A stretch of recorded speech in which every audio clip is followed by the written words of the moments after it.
Today's topic is rank of correlation coefficient. Rank of correlation coefficient कुछ नहीं है, basically आप लोगों का rank of correlation जो है वही है correlation coefficient.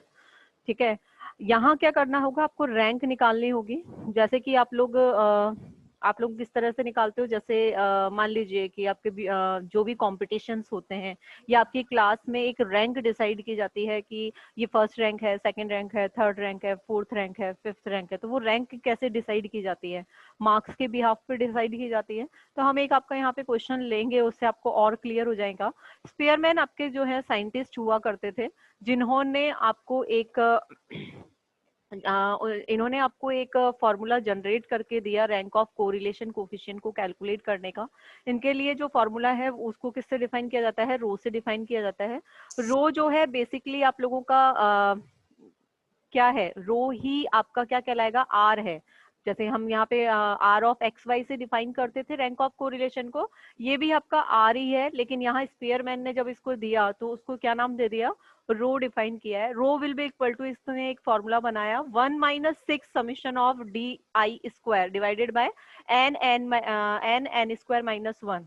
ठीक है, ये जो डी आई है ये क्या है, ये आपके पास में जो डेटा दिया हुआ होगा, ऑब्जर्वेशन दिया हुआ होगा डिपेंडेंट और इंडिपेंडेंट का, क्योंकि आपके पास में यहाँ डेटा जो है एक्स आई वाई आई की फॉर्म में गिवन होगा, पेयर फॉर्म में गिवन होगा. ठीक है, तो एक्स आई और वाई आई जो है इनके बीच का जो डिफरेंस होगा वो आपका क्या कहलाएगा, डी आई कहलाएगा. यदि वन टाइम आपने एक्स आई डी आई निकाला है तो आपको एक्स आई डी आई निकालना है, और यदि आप वाई आई माइनस एक्स आई निकाल रहे हैं तो सब में वही चीज करनी है. तो हम आप ये बनाएं या ये बनाएं, दोनों में से कोई एक चीज बनानी है. ऐसा नहीं है कि आपने किसी एक में तो एक्स आई माइनस वाई आई लगा दिया और एक में आपने वाई आई माइनस एक्स आई लगा दिया. Is it clear? ठीक है, ठीक है क्या? नेक्स्ट इसलिए आप हमेशा याद यही रखेंगे कि आपका एक्स आई माइनस वाई आई आपका है. ठीक है, नेक्स्ट इसमें क्या होता है कि जब भी आप समीशन ऑफ डी आई निकालेंगे, ये आपकी वैल्यू हमेशा क्या निकल कर आएगी, इक्वल टू 0 निकल कर आएगी. ठीक है, और यहाँ एन, स्मॉल एन जो आपका यूज हुआ है that is the number of observation होता है. ठीक है, तो इसको सॉल्व करने के लिए हम यहाँ पे फॉर्मूला जनरेट, फॉर्मूला तो हमारा ये होता है. ये फॉर्मूला कैसे आया, ये आप इजीली अपनी बुक में देख सकते हैं. वैसे इसका प्रूफ कभी पूछा नहीं जाता है, फॉर्मूला बेस्ड क्वेश्चन होता है. तो हम एक बार एक क्वेश्चन ले लेते हैं. ठीक है, जैसे मान लीजिए कि यहाँ क्वेश्चन में क्या दिया हुआ है, the marks secured by student in maths and physics are given below. ठीक है, मैथ्स को हमने नाम दे दिया एक्स, यहाँ मार्क्स दिए हुए हैं, है ना, रैंक नहीं दी हुई है. तो हम मार्क्स के अकॉर्डिंग पहले हमें क्या करना होगा, रैंक निकालनी पड़ेगी, उसके बाद हम इसको सॉल्व करेंगे. यदि क्वेश्चन में आपको डायरेक्ट रैंक दे देता है तो आपको रैंक निकालने की जरूरत नहीं है, क्योंकि रैंक उसने ऑलरेडी दे दी है. तो आपको क्या निकालना है, सिर्फ डिफरेंस कैलकुलेट करना और वहां से आप इसको फॉर्मूले में वैल्यू पुट करोगे. ठीक है, तो यहाँ पर आपका देखिए कि मैथमेटिक्स के लिए जो आपके पास में मार्क्स दिए हुए हैं वो क्या दिए हुए हैं, यहाँ 9 स्टूडेंट्स का ऑब्जर्वेशन दिया हुआ है. 9 स्टूडेंट्स के जो मैथ्स में मार्क्स कितने हैं, 10 है, फिजिक्स में 30 है फर्स्ट स्टूडेंट के, सेकंड स्टूडेंट के 15 और आपका ये 42 हो गया है.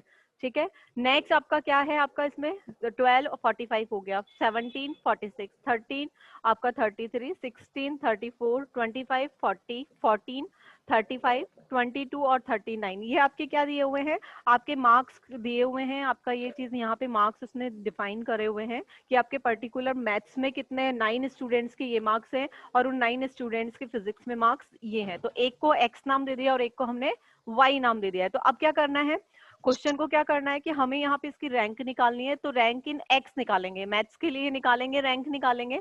तो आप क्या देखिए, रैंक निकालने के दो तरीके होते हैं. एक ये होता है कि आप लोअर से अपर में जाएं और एक होता है अपर से लोअर में आए. तो हम यहाँ क्या ले रहे हैं, अपर से लोअर जाएंगे. तो पहले सबसे पहले आपको ये चेक करना है कि एक्स के अंदर हाईएस्ट मार्क्स किसके हैं.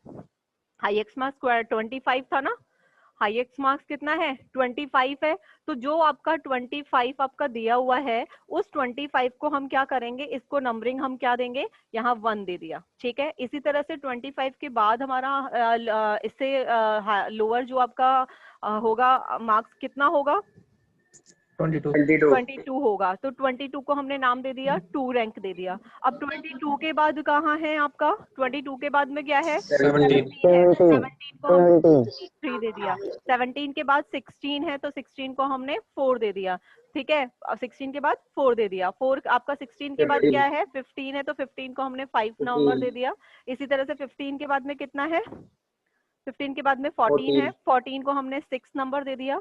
और 14 के बाद 13 है, 13 को 7 नंबर दे दिया। 17 13 के 13 बाद 12 है, 12 को हमने 8 नंबर दे दिया। और लास्ट वैल्यू आपकी 10 है, जिसको हमने नंबरिंग दे दी 9 दे दी। ठीक है, जिस तरह से x में निकाली है उसी तरह से हम y में रैंक निकालेंगे और आपके पास में ये डेटा आ जाएगा।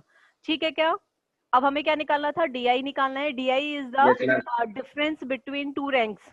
ठीक है, D is the difference between two ranks, जो भी आपको रैंक दी हुई है उनके बीच का जो डिफरेंस होगा that is called the D. तो अब देखिए, यहाँ 9 माइनस 9 किया 0 आ गया, 5 माइनस 3 किया आपका 2 आ गया, 8 माइनस 2 किया 6 आ गया, 3 माइनस 1 किया 2 आ गया, 7 माइनस 8 किया -1 आया, 4 माइनस 7 किया आपका माइनस का 3 आ गया, 1 माइनस 4 किया -3 आ गया, 6